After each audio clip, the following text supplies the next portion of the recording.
Hello everyone, कैसे हो आप लोग। इस आंदोलन को लीड करने के लिए कुणाल प्रताप जी को तो 1 करोड़ का फीस लेना चाहिए था पूरे स्टूडेंट लोगों से। किस हिसाब से? जिस हिसाब से आप एक वकील को 4.5 लाख रुपया दे रहे हो, और उतना फीस लगता है भाई। हाई कोर्ट में मान लो 1 लाख रुपया भी फीस किसी वकील को दे रहे हो, तो मतलब 1 दिन 2 दिन डेट करने के लिए। तो क्या कुणाल प्रताप जी जो पूरे स्टूडेंट्स के लिए, पूरे छात्र के लिए जो पूरे 6 महीने से स्ट्रगल कर रहे हैं, लड़ रहे हैं, कितनी आलोचनाएं सह रहे हैं, डीजीपी साहब के तरफ से जो गालियां सुन रहे हैं, उनके आरोप सह रहे हैं, और जो भी यहाँ भी आरोप सह रहे हैं, क्या फ़ायदा मिल रहा है उनको इसके लिए? क्या फीस मिल रही है उनके लिए? तो हम किसी के पक्ष में होकर के बात नहीं करेंगे बाबू, ठीक है। जो सच बात है हम वही करेंगे।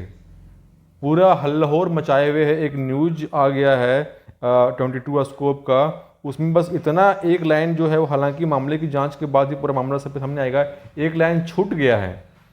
और एक बात और हुई है कि यहाँ पे मतलब संभावना की बात कर गई है। इस बात को लेकर पूरा हहोर मचाए हुए हो, लेकिन इस बात का सवाल का जवाब क्यों नहीं पूछ रहे हो अपने आप से कि इस टाइम पे, जिस टाइम पे हमें तुम्हारी इन्वेस्टिगेशन की रफ्तार तेज होनी चाहिए, उस टाइम पे तुम पुराने इन्वेस्टिगेशन ऑफिसर को छुट्टी दे देते हो और नए ऑफिसर वहाँ पे अपॉइंट करते हो। ये बात तो सही है ना?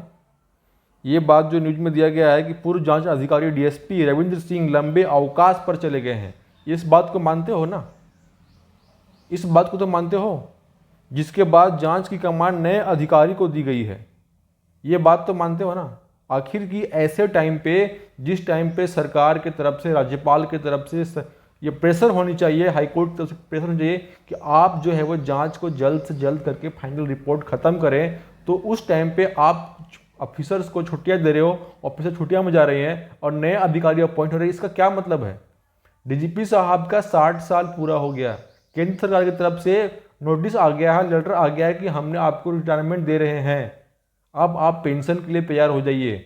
फिर भी राज्य सरकार जो है वो उसे रिटायर करना नहीं चाहती है। क्यों नहीं करना चाहती है? आप एक तरफ उसको रिटायर नहीं करना चाहते हो, एक तरफ आप जो है वो ऑफिसर को छुट्टियां दे रहे हो, जिनको अभी रात दिन करके जांच करना चाहिए। सरकार से सवाल आप क्यों नहीं पूछ रहे हो?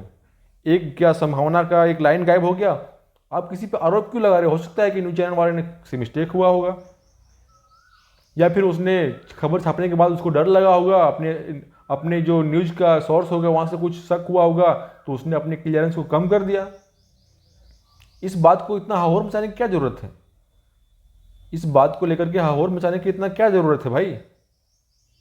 हहोर मचाना तो उस पर चाहिए ना, जब आपकी ऑफिसर्स जो है वो लंबे छुट्टी पे जा रहे हैं, वहां क्यों नहीं हहोर मचाते हो आप? वहां हहोर मचाओ ना। सीआईडी के डीएसपी दिलीप कुमार खलगू की सौंपी गई है। इस मामले की जांच अब सीआईडी के डीएसपी दिलीप खलगू की सौंपी गई है। पर्ची घोटाले की जांच की दिशा अब बदल गई है। हाँ, बदल गई है दिशा, और ऐसे भी दिशा बदलना तो है। हमने कभी कहा है कि पेपर लीक नहीं हुआ है, या फिर इसका जांच नहीं होना चाहिए था, या फिर इसमें केस नहीं लगना चाहिए? केस तो लगना चाहिए था। शुरुआत से ही शक है, शुरुआत से ही ये एग्जामिनेशन शक के दायरे में है। एक बार आपका लीक हुआ है, कैंसिल हो गया, दूसरी बार आपकी इंटरनेट बंद कर दी गई है। उसके बाद कोर्ट क्या इतना इतना अंधा है? हाई कोर्ट में जो है जज बैठे हैं वो इतने क्या, इतने बेवकूफ़ हैं जो आप बिना मतलब के सबूत देखे हुए आपके परीक्षा पे स्टे लगा देगी? यदि उनकी स्ट्रांग सबूत नहीं होते, स्ट्रांग सबूत पेश नहीं किए होते, तो स्टे नहीं लगाते, केस को अलाउ करते, केस चलता रहता। लेकिन आपका जो पिटिशन है उसके साथ साथ अलाउ करने के साथ साथ आपकी अपॉइंटमेंट पे कभी भी स्टे नहीं लगता। सबूत जो भी है वो स्ट्रांग है, जो भी सबूत, जो भी तथ्य दिए गए हैं कोर्ट में, वो सारे के सारे स्ट्रांग सबूत दिए गए हैं, तभी जो है वो परीक्षा पे स्टे लगा है और स्टे बरकरार है। सबसे बड़ी बात यह है। यदि आपको लगता है कि जो धुंधला वाला फोटो जो हमें दिखा रहे हो आप लोग, कि धुंधला वाली फोटो दिखा करके ये न्यूज चला जा रहा है, न्यूज चलाना धुंधला वाले फोटो पे आसान है क्या? हाईकोर्ट में वो धुंधला वाला फोटो देख के अस्ट लगाना आसान बात है? आप बताओ मुझे, सवाल का मेरा जवाब दो। क्या वो जो फोटो है, वो फोटो हम हाईकोर्ट में किसी भी जगह पे, किसी भी ऑफिस में जाकर देंगे और बोलेंगे, वो क्या एक्सेप्टेबल होगा? कभी एक्सेप्ट करेगा उसको? कभी एक्सेप्ट नहीं करेगा। कई सारे ऐसे चीज़ें हैं। उन्होंने तो कहा डीजीपी साहब ने तो अपने बयान में कहा था ना कि फ़ोटो है हमारे पास, लड़के का फ़ोटो नहीं है। तो डीजीपी साहब ने ये नहीं कहीं बोला कि हाँ फ़ोटो धुंधला है। और धुंधली फ़ोटो होती तो क्या कभी एक्सेप्ट करते कोर्ट में? कोर्ट में भी वो एक्सेप्ट नहीं करती, उसको लेती नहीं अपने पास। तो सरकार की आलोचना करें, सरकार की आलोचना करने से सरकार अपनी काम को बेहतर करेगी। हेमंत सरकार की आप प्रेशर डालिएगा, मैं शुरू से बोल रहा हूँ, हेमंत सरकार के ऊपर आप डालिए प्रेशर, जितना डालना है। उससे मिलिए, उससे पूछिए, आप 10 लोगों का ग्रुप बना कर जाइए उसके पास कि आपकी जांच कहाँ तक चली है, क्यों नहीं सर हो रही है हमारी अपॉइंटमेंट। आप लोग आपस में लड़ रहे हो, कुणाल प्रताप जी से लड़ रहे हो, उसकी आप धज्जियाँ उड़ाने की कोशिश कर रहे हो। मैं एक बात बोल दिया तो मेरे पे आप धज्जियाँ उड़ा दोगे। ये सब करके कुछ नहीं मिलेगा। जो फैक्ट है उसको सच है, उसको सच को एक्सेप्ट करना सीखो। सबसे पहली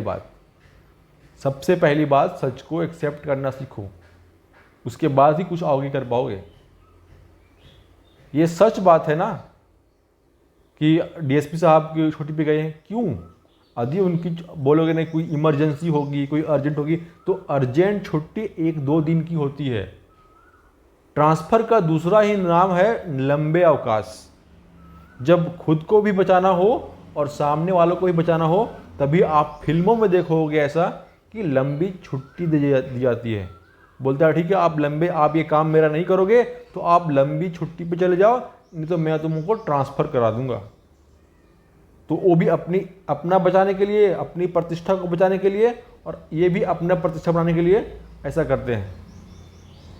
तो हो सकता है अभी तक जिन बातों पे पोल नहीं खुला है, जिन बातों पे जांच नहीं हुआ है, ऐसे भी सप्लीमेंट्री चार्जशीट तो जमा करनी है ना, सप्लीमेंट्री चार्जशीट जमा करनी है। वहाँ पे आप जा रहे हो, नेपाल जा रहे हो, लोगों को ढूंढ रहे हो, लेकिन जो बात दिए गए हैं सबूत आपको, उस पर आपने क्यों नहीं जमा करा अभी तक चार्जशीट? आप जो है वो बात जो है वो आप घुमा रहे हो, नेपाल में घुमा रहे हो, यहाँ वहाँ घुमा रहे हो, लेकिन जो भी वीडियो, जो भी आपको फोटो दिए गए हैं, उस पर आप जो है फाइनल रिपोर्ट क्यों नहीं आप जमा कर रहे हो? उस पर आप फाइनल रिपोर्ट जमा करो ना। अब आप बोलोगे नहीं वो तो फाइनल रिपोर्ट जमा कर दिया गया है, स्टेटस रिपोर्ट जमा कर दिया गया है। वो स्टेटस रिपोर्ट जमा कर दिया गया तो आप फाइनली लिख दो ना, लिख दो ना कि पेपर लीक नहीं हुए हैं, अनुसंधान जारी है कि लिखते हैं आप फाइनली लिख दीजिए कि हाँ पेपर लीक नहीं हुई है, हमने अपनी पूरी जाँच पूरी कर ली। 4 महीने से 5 महीने से जांच चल रहा है, पता नहीं कौन सा जांच चल रहा है। जिस मैटर को इतना सीरियसली हो उसे 1 महीने में 2 महीने में कंप्लीट करना चाहिए। आपकी यदि प्रतिष्ठा होती सरकार की तरफ से, आपको इज्जत करती, आपकी मान्यता को रखते, आपकी वैल्यू को रखते, आपको समझते कि आपके बिना हमारा काम रुका हुआ है, तो आपकी अपॉइंटमेंट के लिए सरकार के पास पूरा पावर है। जांच को यदि कुछ भी नहीं हुआ है, तो यदि इस मामले में कुछ भी नहीं हुआ है, यदि लीक का सवाल इस अफवाह है, तो 1 महीना काफ़ी था इस जांच को पूरा करने के लिए। लेकिन कुछ हुआ है तभी 5 महीने लग रहे हैं, फिर पूरे नहीं हुए हैं। क्योंकि सरकार के पास खुद सरकार है, वो खुद ही अपना ही जांच करेगी। उसके ऊपर झूठा आरोप लगाएगा तो कभी भी टिक पाएगा? आप ही सरकार हो, सबके पारे पावर आपके पास है, पुलिस सब कुछ आपके पास है, और आपके ऊपर कोई झूठा FIR दर्ज कर देगा। FIR कितना देर टिकेगा? हम तो बोलेंगे 1 महीने भी नहीं टिक पाएगा। लेकिन उसमें सच है, सच्चाई कहीं ना कहीं है, तभी उसको क्लियर करने में 5 महीने लग रहे हैं। यदि सच्चाई नहीं होती तो क्लियर करने में इतना समय नहीं लगता। ये बात आपको माननी पड़ेगी, आपको एक्सेप्ट करनी पड़ेगी।